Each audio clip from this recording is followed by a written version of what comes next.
Hi, Melanie, and welcome to the Natural Mm. Birth Podcast. How are you?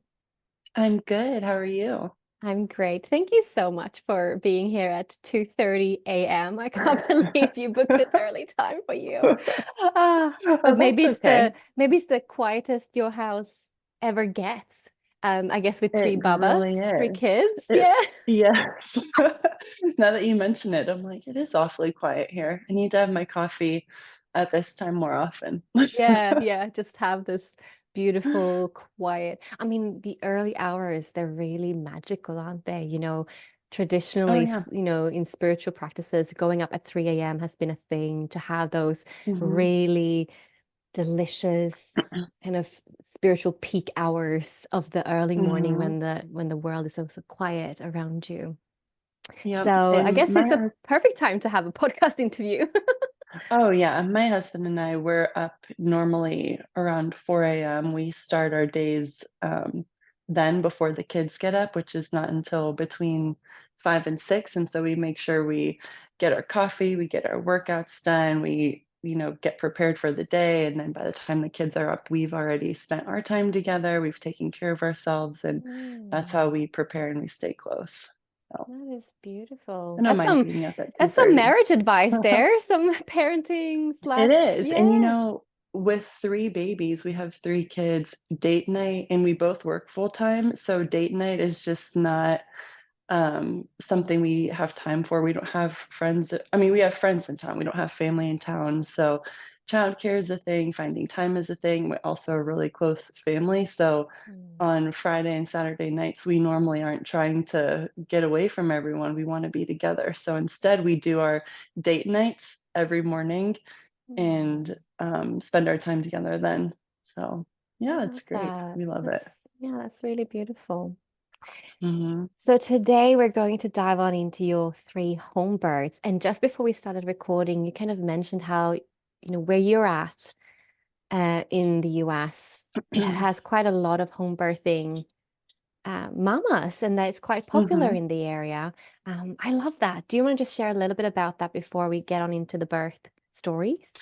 Oh, sure. So this was my first home birth in Idaho, and I didn't learn until after I got here that Idaho is one of the top 3 states in the United States for the number of home deliveries per year, and so when I got pregnant this last time, I was actually able to interview 5 midwives, before I chose who I was ultimately gonna have my birth with, and, I thought that was great to have so many That's options. amazing. That's how it Of should course, be. I'm not in a really rural place, but, yeah, it was really nice. That is so nice. I mean, I think that's really important that a woman gets to choose, not just have the only midwife in the town kind of thing, because you might not Oh, gel, absolutely. right? Yeah. Oh, yeah. Yeah. So that's amazing. Mhm. So, okay, so you've had your babas all over the place. Do you want to take us back to your first then and tell us the story about becoming Yes. Oh, pregnant? absolutely. So, if you don't mind, it's a little longer walk around the block, but, so I'm an anesthesia provider, and, when I first started anesthesia school, I'll never forget, I was having an exam with an OBGYN. This was in Texas, and, this was way before too I was thinking about having kids, and he said to me at the end of just a regular exam that, "Oh, you have a very small pelvis, so you'll be good to have a C-section." And Oh I my thought, God. "Well, that's a really weird thing to say. I'm in my early 20s. I'm not planning on getting pregnant anytime soon." But he almost kind of handed it off like, "Oh, I got you. Like, you can have a C-section." And I thought, "Well, that was a weird thing to say." But anyways, fast Oh, and forward, I just want to pause here because like you had three home births, so obviously that was like total left field. What a terrible thing to say to a yeah, young woman, first of all. And who is he to say yes. that? It was the strangest thing. It was almost kind of like he was giving me this badge, like, "Oh, yeah, you're good. You can have a C-section." And I didn't have friends who were having kids. I wasn't family planning at the time. So I thought that was a really strange thing to say, but okay. So fast forward, I'm in anesthesia school. I'm doing my anesthesia training, and now I've had my curriculum on OB anesthesia and, kind of the interventions that we offer for women who are having babies or any obstetric emergencies that anesthesia is involved with. And so I'm doing my training at a large level 1 trauma hospital with a high risk OB unit with 40 plus beds, 4 operating rooms dedicated to OB, C-sections, postpartum, cerclages, whatever we needed to do.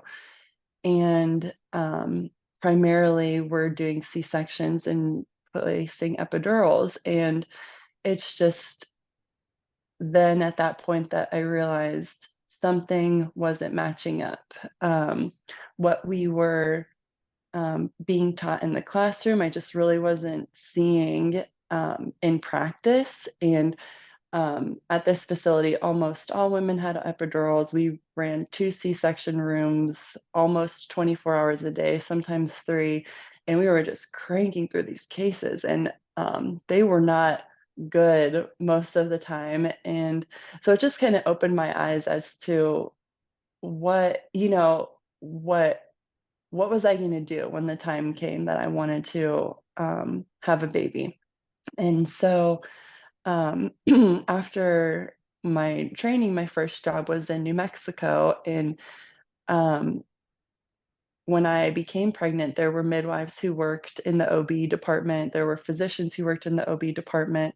And at that time, I'd just started to hear about home birth because I am a fan of Giselle Bundchen, and I'd read that she had a water birth at home, and I thought that is crazy. I didn't even know that was an option. And here I'm thinking, all these years ago, some doctor told me that I'm going to need to have a C-section. Um, all this weird experience that I'd had in my anesthesia training.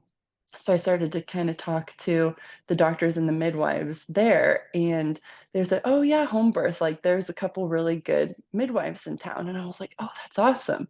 Ah, So what a beautiful thing, I just have to say, that the doctors and midwives said that, because that is very yes, rare, that they have a extremely good rare. relationship. Yeah. Which Yes, is how it and should well, be.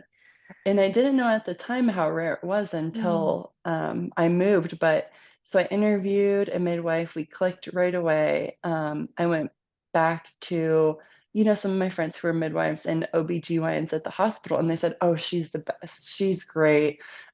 She's an awesome midwife. You'll love her. And, let us know how things go." And I was like, "Oh, yeah, of course." And so it was a very collegial relationship that we had during my pregnancy, and they, a lot of them knew this midwife really well. And so I was like, "Oh, this is great. I feel really supported. I feel like, she knows what she's doing." This is my first pregnancy, my first baby. At that time, we had just moved to that town, so we didn't have any support network. It was just my husband and I and our dogs, and we were just like, "Well, okay, well, what I was looking for was somebody who I could trust, because I didn't want to be on Google.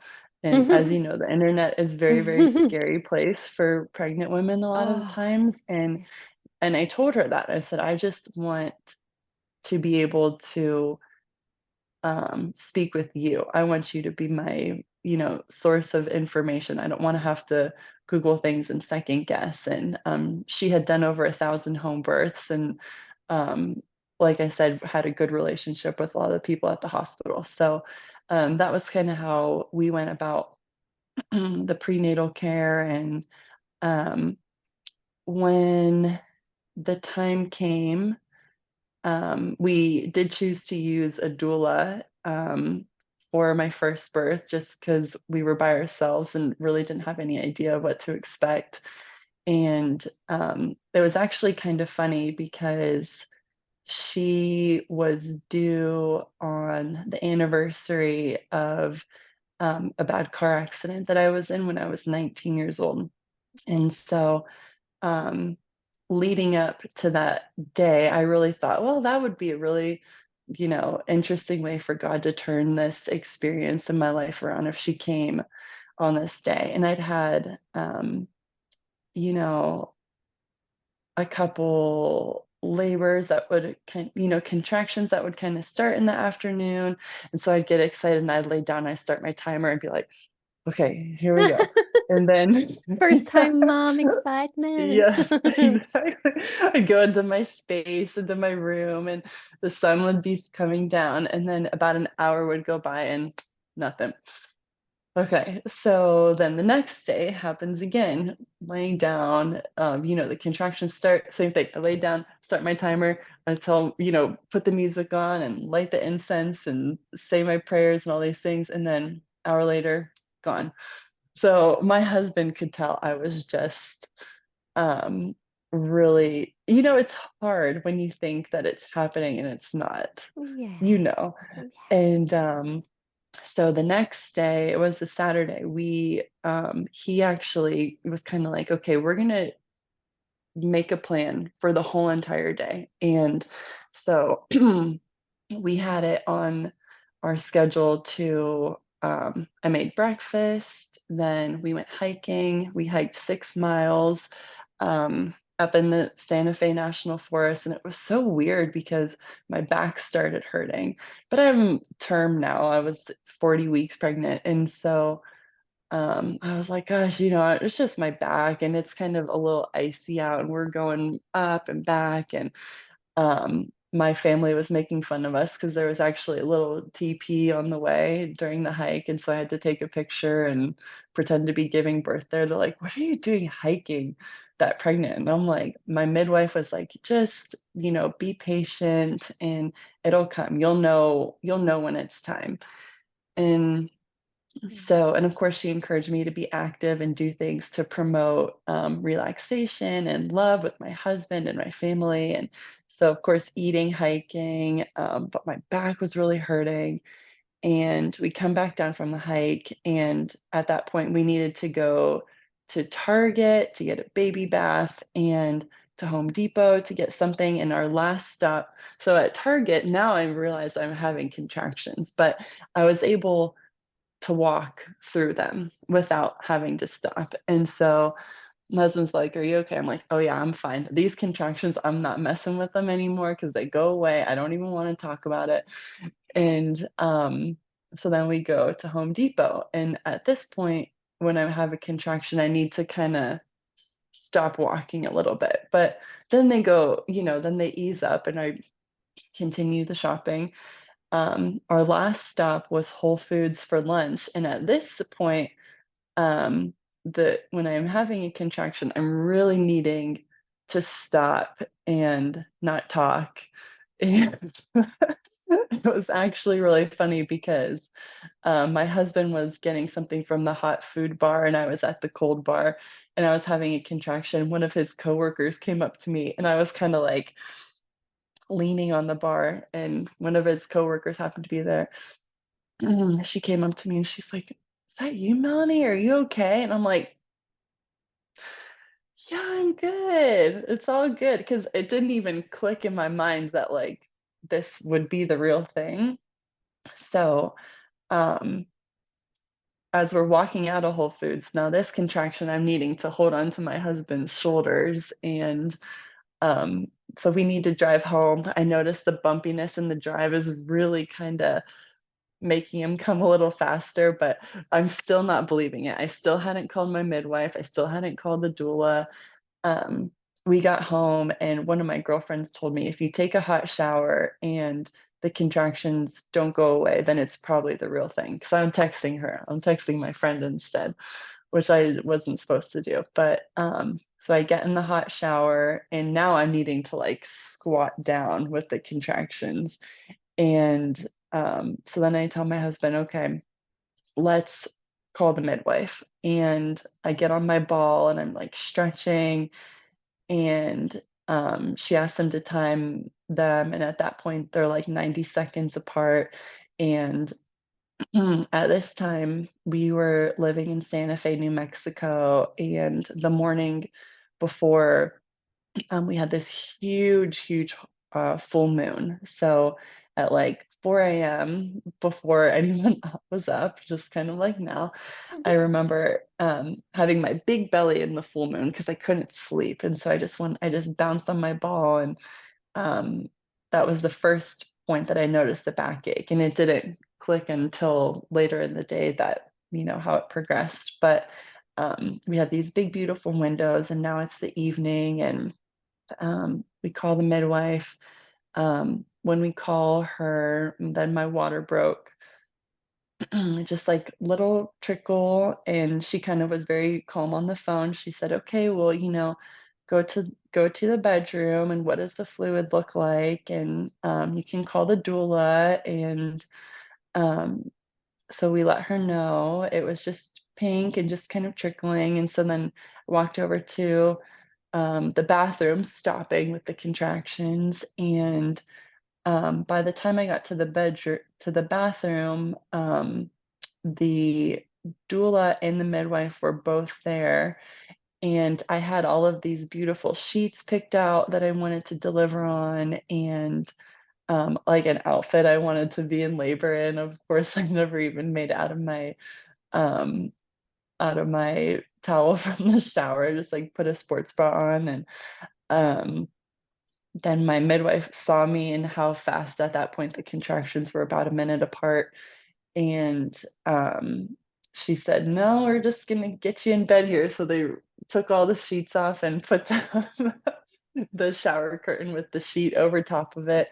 And from there, I was on started to really feel the labor and kind of need the support of just breathing through them. And the contractions were coming, and they were nice and strong. And in between, they entirely went away. And I rested, and I put my face in my husband's hands, and we were able to just kind of really connect with each other. And our doula really helped facilitate that. She did a lot of work with us um, prenatally to because that was the experience that I wanted, and we both had no idea what we were doing. And so she was really instrumental in, like, she might want to be touched, she might not want to be touched. We can help her this way, and those things. So she was awesome for us. And um, I labored for about 45 minutes, and then I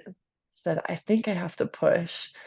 And so I started pushing in all fours.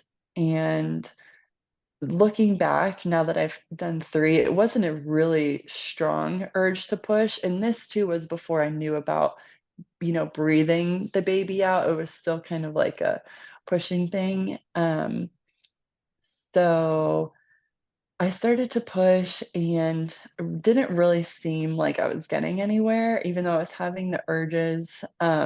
So they let me rest on my left side, and I tried pushing in that position too. And I was like, something just isn't feeling right about this. And this was my first baby, this was my first midwife, and I hadn't, there wasn't, this was like 7 or 8 years ago. So there wasn't, the online presence, Instagram presence with all of the information about different ways to push and different things to go about labor. And so I really wasn't in tune with like what my body was trying to tell me to do. I still was kind of looking at my midwife like, should I push now? Should I be in this position? Like, what should I do? Hmm. Type of thing. And so I rested on my side, and so she kind of was like, "Well, why don't we try on your back for a second?" And I was like, "Okay, I thought we weren't supposed to do that, but I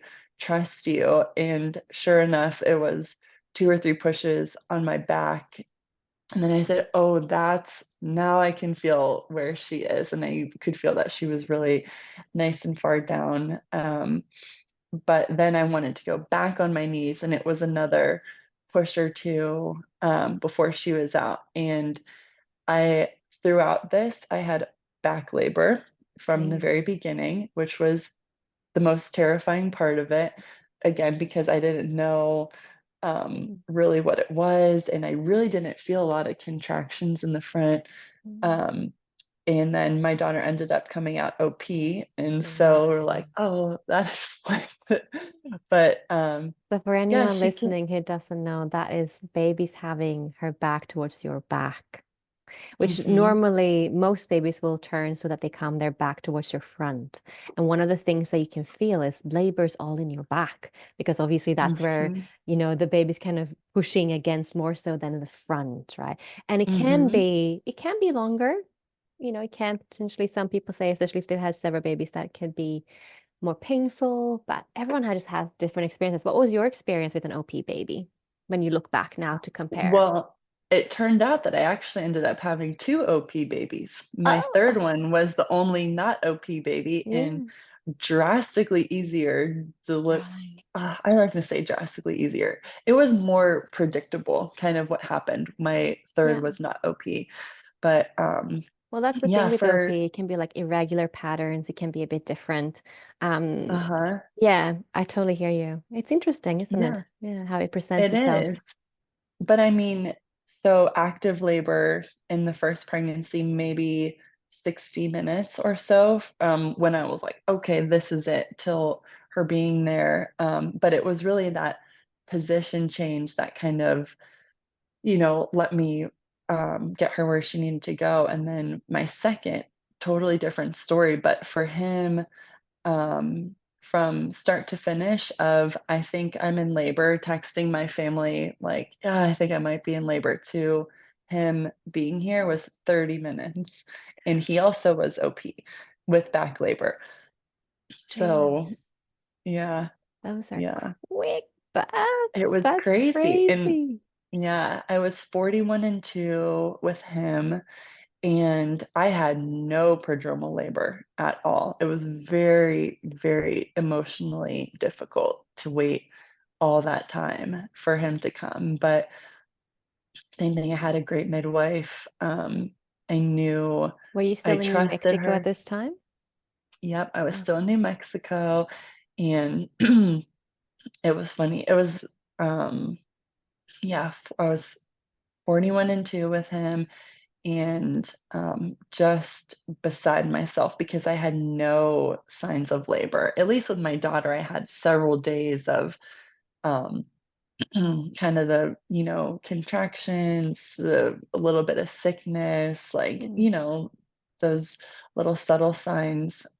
With him, I had nothing, but thank God my midwife was extremely intuitive, and we talked regularly. At the end and that day, she came over at 9 in the morning just with her assistant, and she's like, "I just wanted to check on you." And I'm like, "Stop checking on me. This baby's not coming. I have not a single contraction. There's nothing happening, no action whatsoever." And she's like, "Okay, well, let's just, sit and talk." And so we talked and talked, and um, ultimately my grandmother had just passed a few months before then, and somehow through our conversations, I ended up showing her these, videos of me and my grandma together, and with my grandma laughing, and hearing the sound of my grandma laugh, for some reason, I thought, "Oh, my back is getting kinda sore again," and she's like, "Well, why don't you, kind of roll on the ball?" I was, of course, bouncing on the ball at all times, and so I'm watching this video of my grandma, and these tears just start streaming down my face. I mean, just huge emotional release, and I am just so far in it, missing my grandma and loving my grandma, and that's just, like, watching this video and listening to her laugh, and I'm just completely in it, and next thing you know, I'm like, "Oh, that was a contraction," and, "Oh, there was another contraction," and same thing, it was at that time, I knew what they were because it was in my back again, and, it's like, "Yeah, this baby's gonna come," and sure enough, I mean, it was extremely fast, which was very shocking to the system, but, yeah, he came out great, he came out hungry, and it was awesome because we were, in the bedroom, him and I took a little nap after, and, when we woke up, made dinner, my husband and I made dinner, we all sat at the table as a family and had dinner together that evening and just went about our business. that is amazing.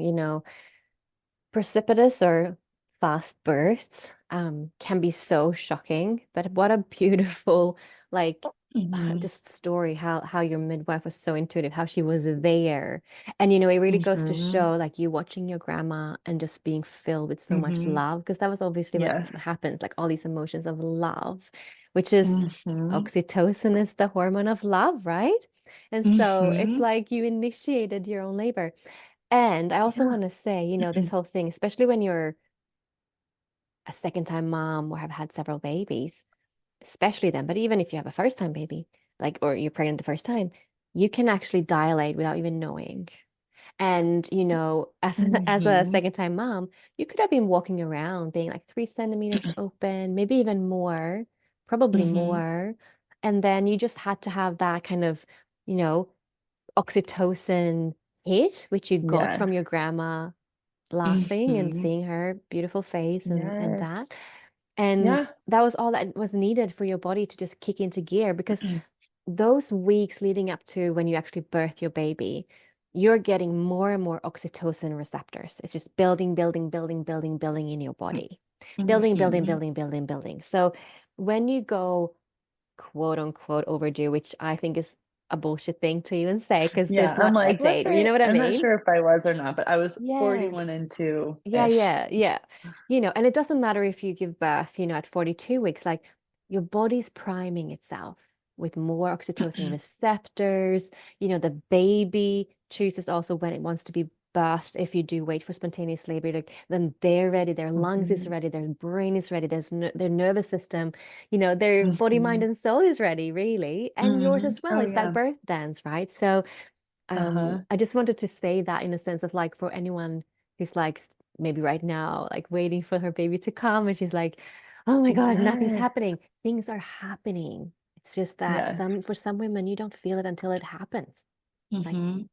mm, And emotionally, it was one of the most significant, events in my life to sit for those last couple weeks with my son because I realized too, I never thought like, "I want him out, I want him out, I want him out," but I do remember my midwife saying something to me, as I'm working through these because I was very uncomfortable at the end. I really wasn't able to walk, I couldn't eat, like, and so I was really getting down on myself because with Zoya, my daughter, I thought, "Well, I exercised, I had the spicy food, I did a couple of the things, and through the day, oh, it worked." And then with him, I'm like doing all the things and there's nothing happening. And um, at one point, my midwife said something to me like, "How do you think he feels with you not wanting him in you? mm, And have you thought of?"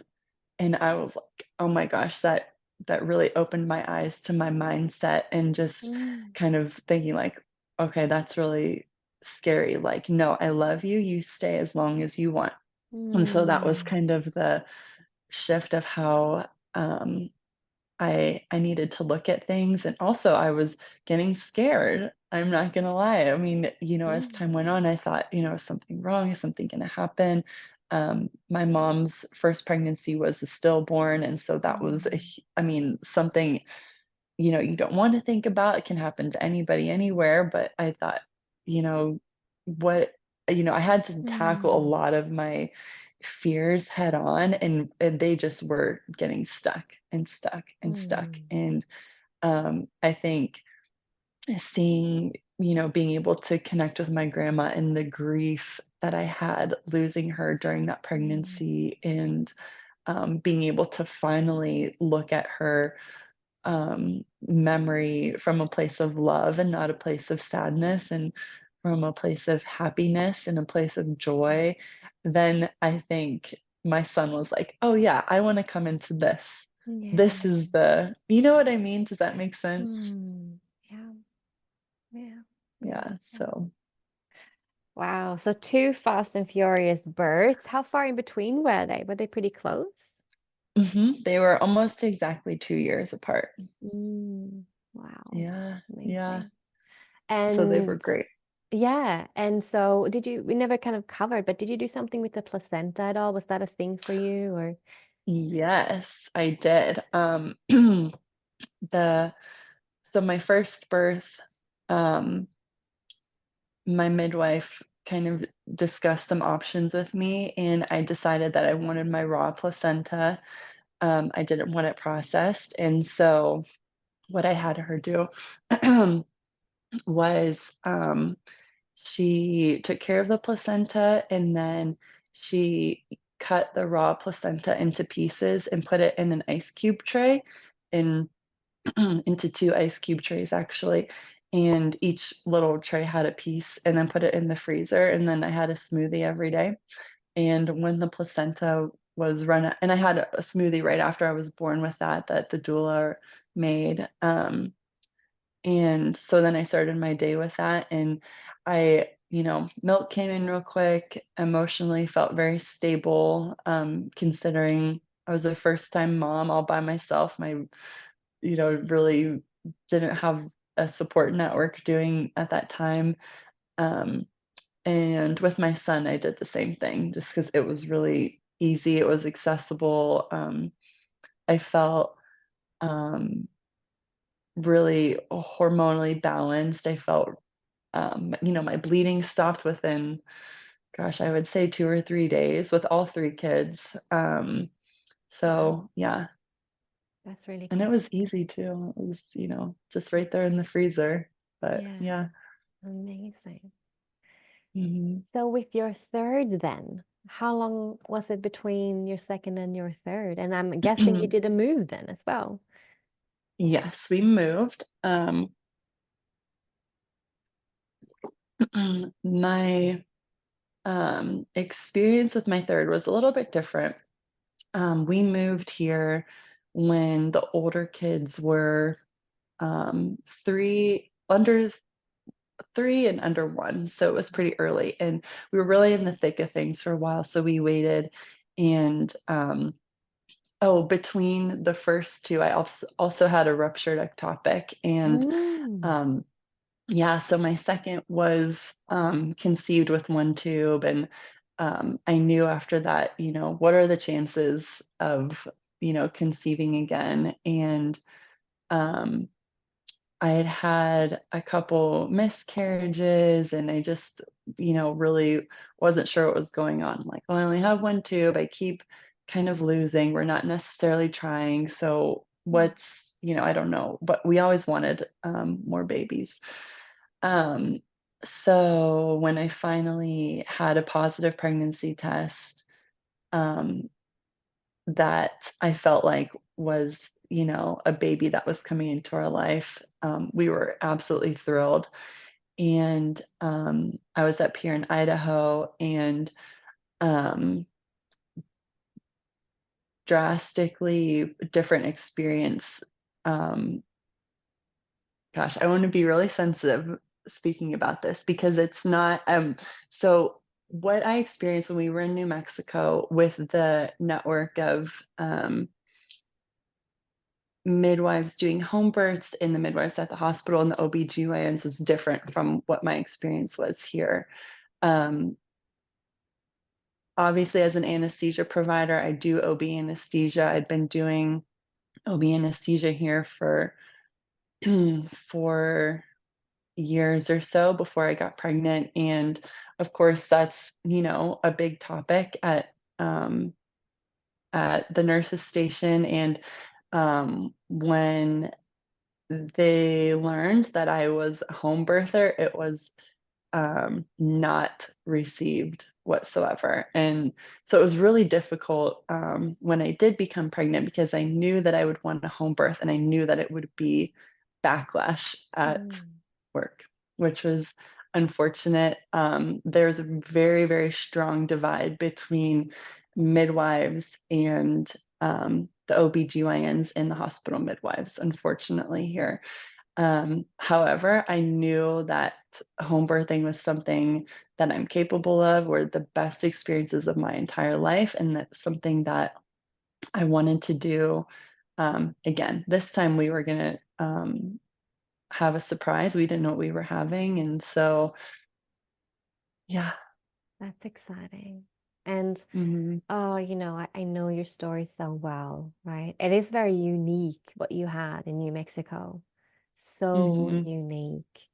It's Mhm. unfortunately very rare that there's this good relationship between home birth midwives and the maternity system in the hospitals. It's such a blessing that you did have that with your first two. I mean, that's just Yeah, and I amazing. kinda thought like, "Oh, wow, Yeah. this is great. This is how it is," and they were excited too when I came back to work. "Oh, how was your birth? Yeah. How is this? How is that?" And the midwives especially were really excited. They wanted to hear the story and, Hmm. asking about the baby, and I was like, "Oh, wow, this feels really good. I feel really supported." So, Mm. yeah, it was Yeah. nice. But unfortunately, yeah, your or your third experience is usually the norm. So tell us then about that, about being pregnant in Iowa, Idaho. Which one was it? Idaho. Mhm. I always Idaho. mix them up. Idaho. Uh-huh. And going about interviewing your midwife and yeah, and your birth story.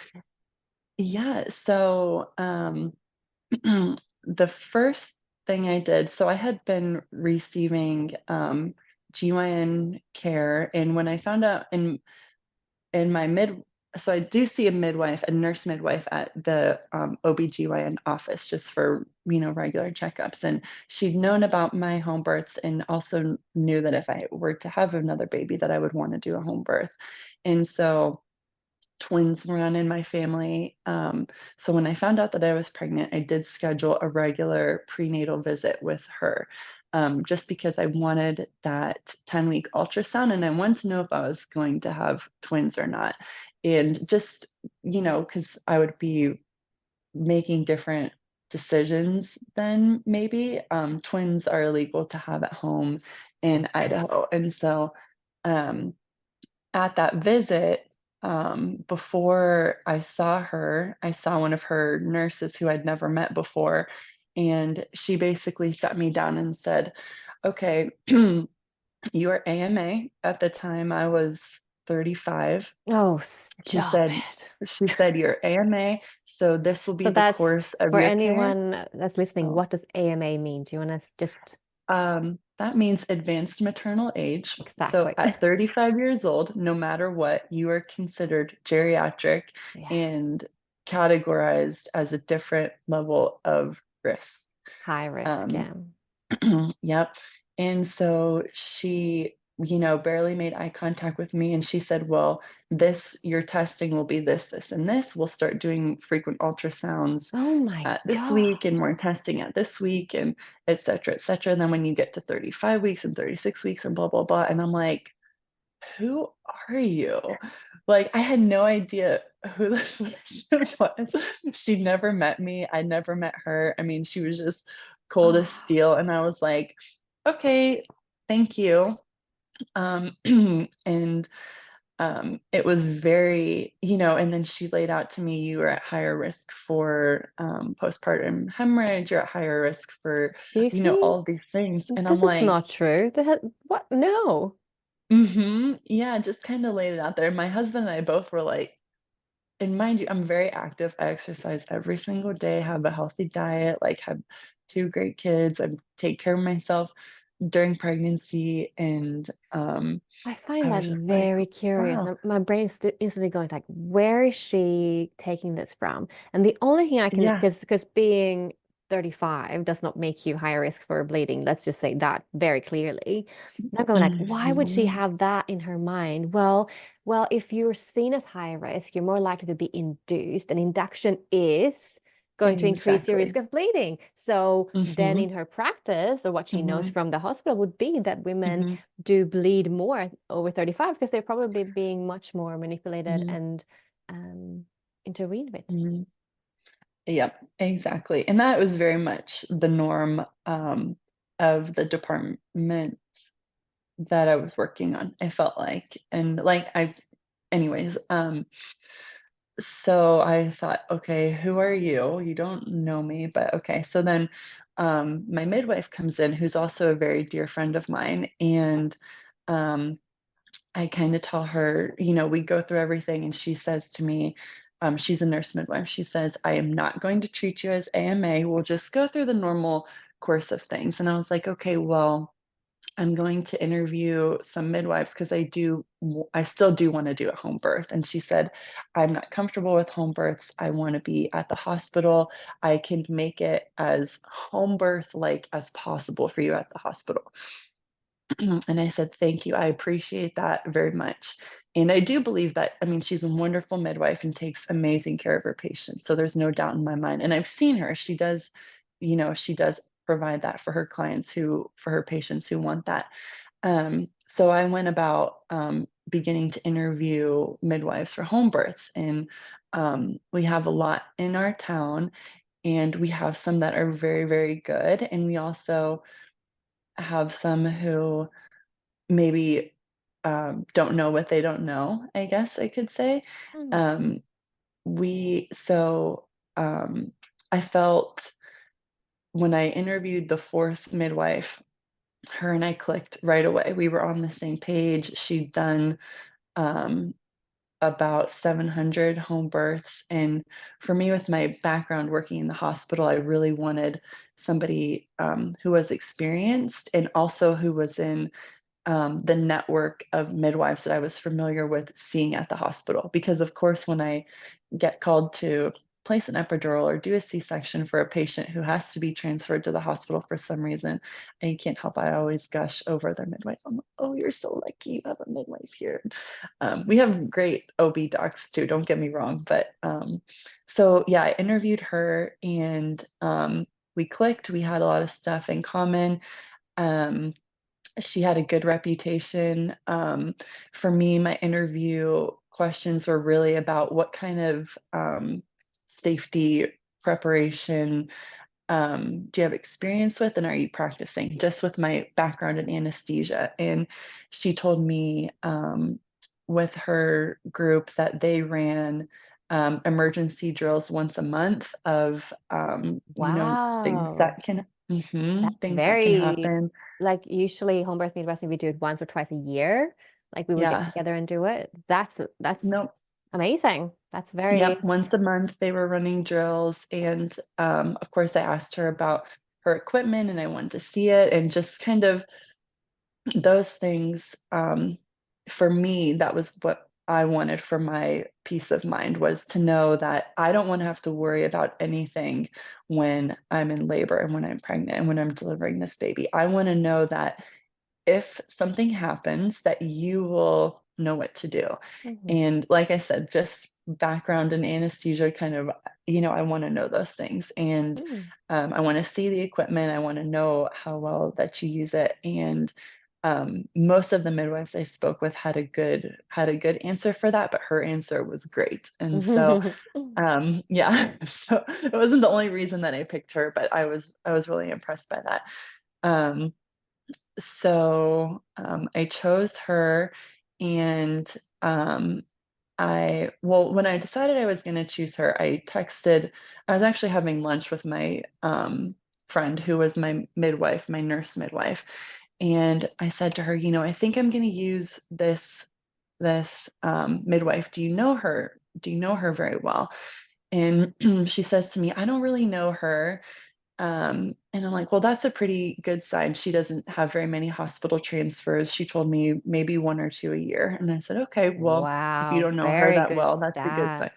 Yeah. Right. Because the ones that they do know well, that have frequent, not good hospital transfers, like I said, Idaho, it's Mm, just mm. um, there's a lot of midwives. And so, that's a big piece of advice I have, is definitely do your diligence when you're picking midwives. I'm sure Yeah. you've seen there's some amazing, phenomenal ones. Oh, yeah. Um, yeah, so she didn't know her, and she didn't transfer to the hospital very well. I said, okay, that's good. If she's not memorable, then great sign. And then one of the OB docs was walking too, and my nurse midwife says to her, "Hey, if you were, what would you tell someone who was looking to pick a home birth, a midwife for a home birth?" And the OB doc looks straight at her and she says, "I would tell her she's stupid." And I'm like, Wow. and Yeah. mind you, it's a known fact in where I work that I've had two home births, and so. Mm. I said, okay, well, thank you guys. And I left the room and I texted my friend after. I said, do you see why Mm. I don't want to talk about this? It's just, Yeah. anyways, They always, I want to so, really say that, like the ones that react the most emotional towards home birth is uh-huh, OBGYNs who have no idea about physiological birth, no idea hmm about how home birth works. And they don't come from facts. They always come from the very emotional, reactive reaction, like, oh, she's stupid. Like, are you intelligent? like, Who are you? Like, have you done all that? uh-huh. Like, where does your degree like go when you say such things? Like, where do you base she's stupid from? Like, that is just such a stupid, actually, thing to say. And it shows your It was. stupidity and ignorance, really. And what's funny is one of my very best friends is an OBGYN here. She actually just lives right up the street from me. And she's known about my home births in the past. And she's known that I would want to pursue a home birth when I became pregnant. And so when I did get pregnant, she knew, before her office did, we both went through some trials trying to get pregnant. Mm. And so we were finally pregnant together. And she was very supportive. Surprisingly, her and I, one evening, we had a very open dialogue, and she told me, these are what my concerns are. And I told her, addressed her concerns as my girlfriend, as Mm. a very dear friend of mine. Um, and I told her what my concerns were about being in the hospital, which Mm. she also received and said, I can see that. I can see that.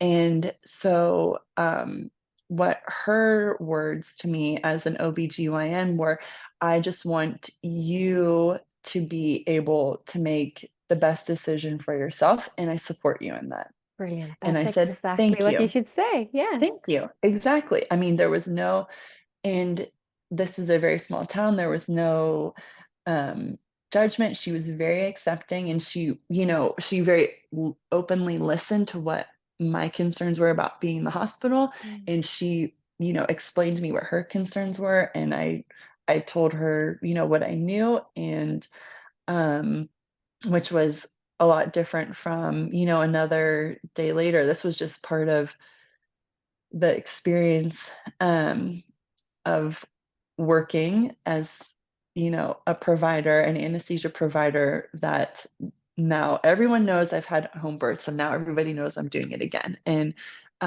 one time in the operating room, for example, it was the evening and we're turning over rooms, and one of the circulator nurses says to me, oh, are you pregnant? And I don't even really know this woman. I'm like, yeah, I'm pregnant. And I'm real tall, so it didn't show very much. And she said, yeah, I had an appointment with Dr. So and so the other day, and he told me that you're having a home birth. And mind you, there's like probably 8 people in the operating room. We're between cases turning over. And I'm like, yeah, I am. And she said, he just laughed and told me that was the stupidest thing he ever heard. And Wow. this is not my provider. This is not my OBGYN. This is Yeah. not somebody who even is involved in any of my pregnancy care whatsoever, speaking to a total stranger to me about the fact that I am pregnant and what my plans are for delivery. And my jaw just hit the floor. And she said he really laughed about it. And Oh my God. um, he has a very memorable laugh, and so everyone in the room is just laughing about how funny it is that this doctor thinks I'm so stupid, and I'm like, okay, well, wow, this is really this is really awkward. That is But yeah, that absolutely was terrible. But it again, it shows yeah. their character though. All I think Mm-hmm. about when I hear that is like, wow, wow, what, Uh-huh. how can someone do that? Like I just, there's so many people within the healthcare system that you go like, how can you be a carer for someone and react that way? You know, Mm-hmm. you should never do that to patients, but you shouldn't do that to your colleagues. You shouldn't do that to anyone. You know, don't you want to Mm-hmm. be a carer? We care for each other. Why are you in this Mm-hmm. profession if this is what comes out of your mouth? Right. Well, we pick it. I've It seems like we kind of pick and choose which So, women's right to choose, we kind of, on top of that, pick and choose which of those rights we will support them choosing. Mm. So my choice to have a home birth as a woman and as a mom was one of the ones that is not on the list of women's rights that are just, you know, Embraced and hurrah for. no, yeah, and So, that's unfortunately just how it is 99% of all hospitals and their attitudes. mhm, It's very sad. It's very, very, and yeah. very offensive. Mhm. Very But offensive. I still tried to be, I still did OB anesthesia when I was pregnant. When I started to really show, tried to be really sensitive to my patients because, of course, that's the first thing they ask. How far along are you? Oh, who are you seeing? And I would just say, oh, just someone kind of outside of the network, just because it's amazing how much information isn't available and how much misinformation is available. And Mm. so I didn't want to make anyone who was laboring feel uncomfortable or like they weren't doing the right thing. Of Um, course. You're a so sensitive, wise, intelligent woman. That's how all providers should be, yeah. right? We give information, it's evidence-based, it's not our opinion. Our Mhm, job is not to coerce someone or make them do anything. We're supposed to present mhm, things neutrally, and that should go mhm, for all, even if it's towards, I think, colleagues. If you have an opinion mhm, about her decision making that is non-alignment, then just keep it to yourself. Don't tell her she's stupid. That's very mhm, stupid of that person to do. mhm. Yeah, Yeah. Wow, yeah. sir. So So that's a very different experience. But coming close to your yes. birth now, do you want to share with us this birth story? Oh, sure. Let's see. So this birth, pregnancy was great. Um, oh gosh, I forgot. This one. So, let's see. When I got to 37 and a half-ish weeks, one day I was at work and I started having contractions and they were regular. And mind you, now my midwife knows that I've had two precipitous labors. And so when we all kind of have a plan, like a fire drill, like when I say that I'm going, then we're going to need to act quickly, we think. Um, so we were on, we tried to stay within 30 minutes or so of each other, kind of there at the end. And so I have this event. My contractions are about 5 minutes apart. Midwives, I go home from work. Midwives are all here. We're all set up. Everything's downstairs. I'm in my bedroom ready to go and they're just kind of watching. Now, my midwife has a student, one or two students, and another midwife that she's working with. So there's four people. Um, and the contractions go away. So I'm like, okay. And at that point, I wanted to be checked, which I hadn't really done before. And she said, oh, you're about 2 centimeters. And so we'll just keep checking. I'm like, okay, no big deal. Now I've been through this and I know that it's going to come and go and come and go. And this was a Thursday. Saturday, same thing happens. The um, contractions start. We're actually at a birthday party, but now they're closer and they're more intense. And this time they're actually in my abdomen. So I'm like, yes, hopefully I can actually feel labor this time. Mm. Um, And so, same thing, I text everybody, yep, they're about 2 minutes apart and they're just kind of marching out. And so we rush home from this birthday party and go downstairs, get ready to go. And same thing, they just end up going away. And so now this time there were three people there. And my midwife tells me, okay, this is Saturday. And I was 38 weeks at that time. She said she needed to get out of town. She had something happening in her family, and she said, "This is my midwife who will be backup, and another midwife will be backup." So I'd met them, and just knowing that she might not be in town if things kept moving along. So I was kind of surprised by that. I'm like, oh, these women are really great. I didn't really know them. I really wanted her. But life happens. And so Mm. the other midwife was really great. So I'm like, I'm just gonna go back to work on Monday and see what happens. You kept up So working till you have a baby. That's crazy to which me. well, my plan was to start maternity leave at 39 weeks, which I Oh. did with my first two. And Mm. so I had a little bit of time to get into labor. But with my son, I was on maternity leave for almost 3 weeks with no baby. And unfortunately, we have unpaid maternity leave. And so I'm like, okay, well, now 3 weeks has gone by of 10 weeks that I have no baby, then I'm just sitting here. So it's like, I Yeah, I wanted get to, you. I didn't want to go up until the date, but so my plan was to start that Friday, which I would have been 39 weeks. So Monday I work, not feeling so great. Tuesday, and mind you, like Monday I had like really, really difficult cases in the operating room. Tuesday, really, really difficult cases. I'm still not feeling good. Um, Tuesday evening, the midwife, she just wants to come over and do a checkup and we kind of chat for a little bit, look at baby. Baby's doing great. My vitals look good. And they still have all of their equipment in my basement. It's just like we have everything set up ready to go. And so baby looks good. So Wednesday, I go to work and oh, and mind you, I forgot about this. So Saturday after that event, I did ask to get checked again, and she said, "Oh, you're good 5 centimeters. Like you're really close." And I was like, "Oh, five Mm. centimeters, awesome! Any minute now.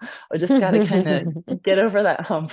Right? But this is what I said before, right? Is that you can walk around being like, yeah, 3 centimeters, 5 centimeters, and Uh-huh. that's just what you're doing. As Yeah, especially as a yeah. second, So, third time mom, you know. yep. So 5 centimeters. I'm working Monday, I'm working Tuesday, Wednesday. I go to work and I'm running the board that day, which is a very busy, stressful position where you are physically running around as well. And I'm 5 centimeters dilated. I'm looking at the board down in OB. I'm like, I'm farther than her, farther than her. I just was like, what am I doing here? And I was feeling really, really bad. And so um, that afternoon, I was like, I need to go home. This is like, I just don't feel good. Like, I'm not having contractions, but like, I feel awful. I feel really bad. And so, um, as I was leaving that day, my OB friend and I'm sorry, my midwife friend and her partner, who were in the one who made the comment about how stupid I was to be at home, I was walking out and I'm like, gosh, I just don't feel good. Like, just, and he said, you should just let us take that baby. And I'm like, Sorry, what? Because what? she'd known that, yeah, because she'd known that I mean, we all work together pretty closely. And I'm like, just kind of beside myself, not my usual performance. And I just didn't feel good. It's hard at the end. Of It's hard. course, you I'm like shouldn't be working at the end. uncomfortable. Yeah, I Yeah, couldn't for eat. sure. I couldn't eat anything. My reflux was raging. My back was hurting. Like, Mm, just it was just getting tough. And mm. that's what he said. And I'm like, what? Like, basically, just like offered me a C-section at that moment. And I'm like, I don't need that. Like, I'm not even 39 weeks yet. Like, I'm totally good. I just need to go home and um, And get out of rest and here. put your feet up. I mean, I really wish, I really pray that the US will wake up to actually care for the women that are carrying the next generation. Like, all women should have paid maternity leave from at least Oh, yeah. 36 weeks. Like, just Oh, stop no. Yeah. working, be like in your baby bubble, nest, prepare, like, No. let your stress levels come down, you Mhm. know. Oh my God. No, I was literally like 3 or 4 weeks. I think I was 3 weeks into maternity leave when I was volunteered to be on a committee and asked to do some work for that committee, and I was like, "This is not appropriate." Yeah. And no, we don't have that. We don't have anything like that here. Completely unpaid. Well, Yeah. actually, I can't say that. I'm only speaking for myself. I don't know what Yeah, some different people policies get are it for other sure. places, but Yeah, yeah, it's a bit different, but it just um, should be. I think it should be. I mean, I come from a country where you get 1.5 years paid maternity leave from the state. yeah, One and a that's half years. amazing. Crazy That's different. amazing. I Yeah. wouldn't. Oh gosh, that would be so awesome. Mm. But yeah, so I was really, really struggling that day. I was in a lot of pain. I was having muscle spasms, and so I reached out to my girlfriend who's the OBGYN who lives up the street from here, and I'm like, "I am suffering. I'm having horrible muscle spasms, and Mm. I can't sleep. I can't sit down, all these things." And so she said, "Do you wanna try a muscle relaxant?" And I said, "Yes, I need it." Like, and we kinda chatted. She's like, "You know, you're 39 weeks now." Um, and this was the one that was extremely supportive of me throughout the pregnancy, and, um, she said, "Do you wanna try that?" I'm like, "I'll try anything." Like, I can't function with these muscle spasms. And she said, "Well, you know, just so you know, if you're gonna go into labor, it's probably gonna slow that down." And I said, "That's fine. Like, I'm not able to even sit down comfortably right now. Like, I'm really having a lot of pain." And I tried magnesium, I tried hot Mm. baths, I tried Epsom salt, I tried everything that I could think of, and no relief. And I'm like, I just need to sleep for a little Mm. bit. So she helps me out, and I notice that I'm able to get some rest, and I'm like, "Oh gosh, this is great." So try again a little bit later, and we're able to have a nice evening as a family. I'm able to eat a little bit. We go down for bed, kiss the kids goodnight, and I actually was able to fall asleep, which I hadn't been able to sleep for days and days and days.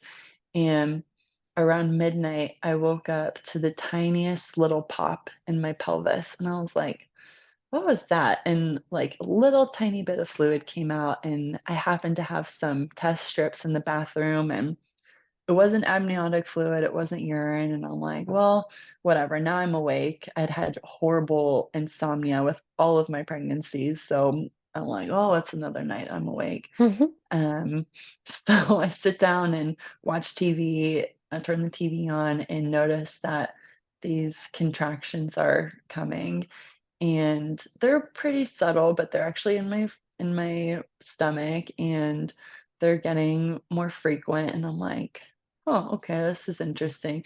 So I wake my husband up. I'm like, "Will you just come watch TV with me? Like, I'm just having contractions, but, whatever." So he does, and I'm feeling them, and they're pretty regular, and I'm like, I don't wanna bother the poor midwives because now they've been over so many times, and it just seems to putter off for me.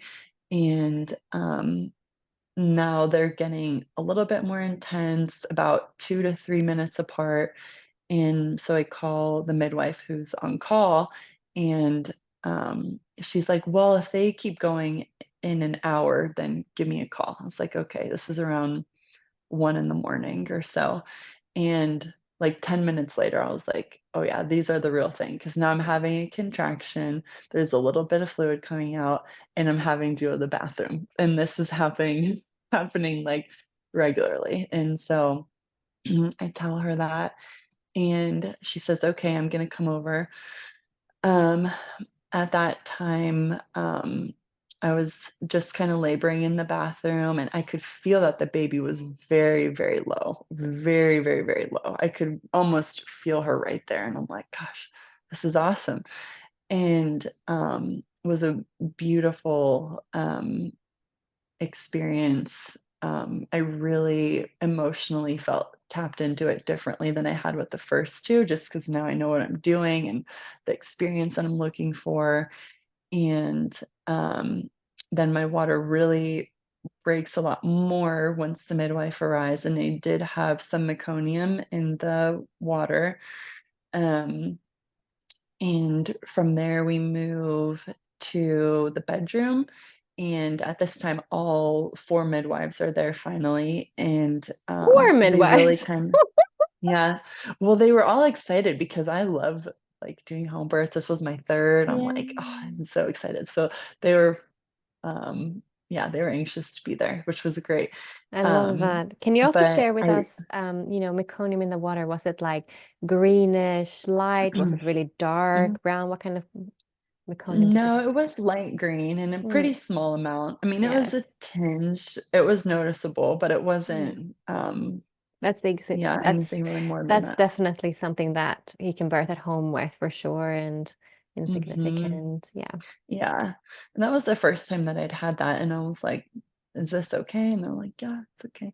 Yeah. Um, so let's see, went into the bedroom, and then the midwives really, I mean, it was so beautiful. I had icons that I wanted out that they made sure were there and my candles lit, and they all just kind of like knelt at the end of the bed and let my husband and I kind of do what we need to do. I did have a little bit of back labor, so I was on the, on all fours on the ball, and he kind of held my hips. And then this time, I mean, and she was so low for the duration of everything. So this birth, I had read about breathing the baby out, and so that's what my plan was, and I'd practiced that during pregnancy. And so when it was time to push, when I got the urge to push, I went back into those drills that I'd been practicing, and um, I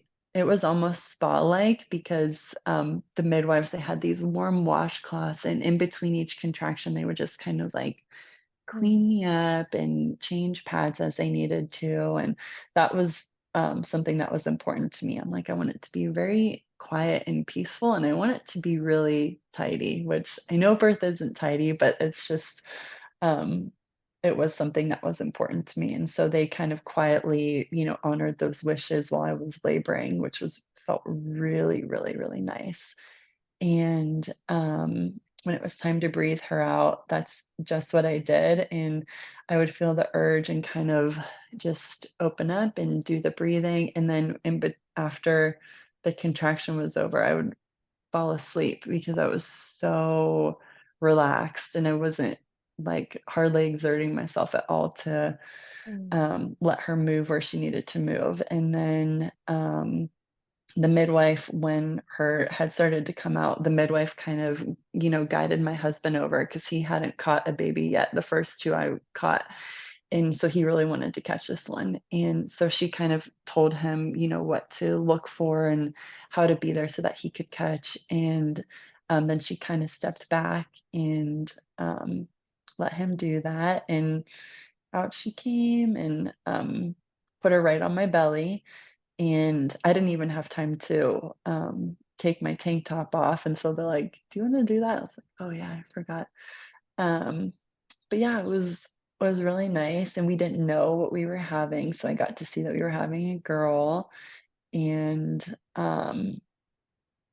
I, cuddled with her a little bit, and it was just the 2 of us in the room, and the midwives, fixed some breakfast for themselves and made me some tea, and, tried to make me a little something to eat. And then, around 4:30, well, I just, did skin to skin, was nursing with my husband. We just kinda laid in bed.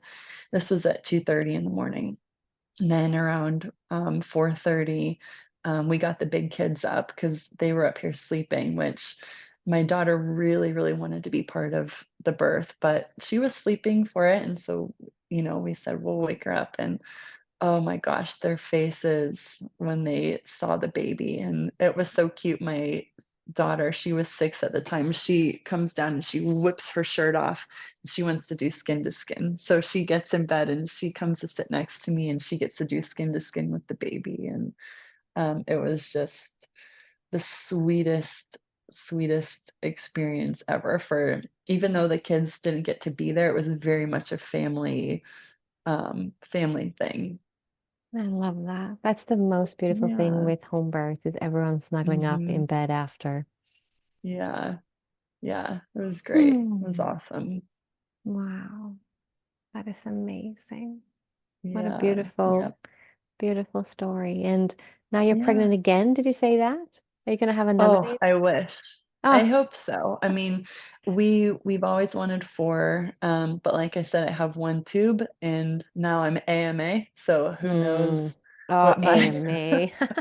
who knows what my Oh, I eggs know are so many like, but women who become pregnant in their 40s and, uh yeah.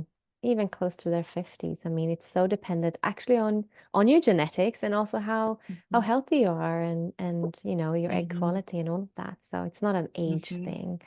I mean, the whole thing Yep. about age is all about that you get all these other comorbidities the older you get, right? You have Mhm. generally in the population, right? More and more people get Mhm. things that give them, comorbidities that make them more high risk. But just age Mhm. itself, Mhm. no, you look like a healthy woman. I Yeah. don't think that age should be anything you should be concerned about. Yeah. I mean, one of my best friends, she just had a baby at 42, and she's Yeah. doing great. So, Well, yeah, God's definitely. time, whenever, if and when Yeah. we love it, we'd be totally open for that. But we also have 3 really, really wonderful babies. So, Yeah, beautiful. Oh, well, thank you yeah. so much for coming and sharing this story with Yeah, us. of And I course. absolutely love Thank healthcare you. professionals coming on like yourself, showing that this is also a way of birthing. This is a valid, Mhm. beautiful way of birthing. So Yes, if you had a absolutely. first-time mama in front of you right now who's about to have her first baby, and she really wants Mhm. to have a natural and empowering birth experience, what Mhm. advice and pearls of wisdoms would you give to her? Um, I would say 2 things. The first thing would be to really deep dive and to look at what your intention is for wanting a natural birth. I think there's a lot of pressure on social media to have the pictures and to have the aesthetic and things like that. And so if you're not wanting it for, what reason do you Mm. wanna have a natural birth? And I think your why is, gonna be a big driving force to get you to the other side of, um, being able to have the, experience that you're looking for. The other piece of advice I would give is to, do your research, ask the questions, don't put blinders on either way. Like, we discussed today, there's